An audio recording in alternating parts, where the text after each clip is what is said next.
नमस्कार. तर आज आपण इथे वाटण तयार करणार आहोत. तर त्यासाठी मी अर्धी वाटी लसूण घेतलेला आहे, आल्याचा तुकडा घेतलेला आहे, 10 मीडियम आकाराचे कांदे घेतलेले आहेत, अर्धी वाटी सुकं खोबरं घेतलेलं आहे आणि अर्धी जी जुडी आहे ती कोथिंबीरची घेतलेली आहे.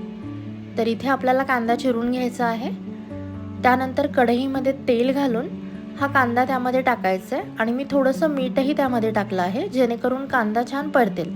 तर कांदा लालसर होईपर्यंत परतायचा आहे. तर ही जी रेसिपी आहे, तर ज्या महिला आहेत, ज्या जॉब करतात, ज्यांना स्वयंपाकघरामध्ये जास्त वेळ मिळत नाही, त्यांच्यासाठी ही खास रेसिपी आहे, जेणेकरून तुम्ही तुमची झटपट भाजी तयार करू शकता. तर इथे आपला कांदा जो आहे तो लालसर परतून झालेला आहे. त्यानंतर त्याच कढईमध्ये आपल्याला थोडंसं तेल घ्यायचं आहे आणि खोबरं घालून घ्यायचं आहे. खोबरंही आपल्याला इथे लालसर होईपर्यंत परतून घ्यायचं आहे.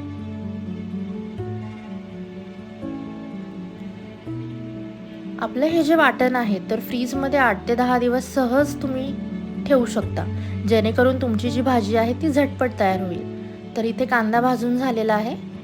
कढईमध्ये आपण इथे आलं लसूण टाकलेलं आहे,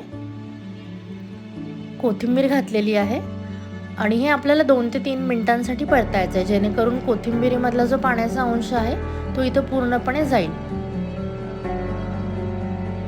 तर इथे आपलं सगळं साहित्य आहे, हे भाजून घेतलेलं आहे आपण आणि हे थंड झाल्यानंतर आपल्याला मिक्सरला लावून घ्यायचं आहे आणि त्याच्यामध्ये तुम्हाला पाणी ॲड करायचं नाही आहे बिलकुल पण,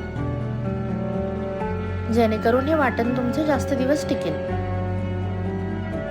ही रेसिपी तुम्ही नक्की ट्राय करा आणि जर आपली रेसिपी तुम्हाला आवडली असेल तर आपल्या चॅनलला नक्की सबस्क्राईब करा. थँक्यू.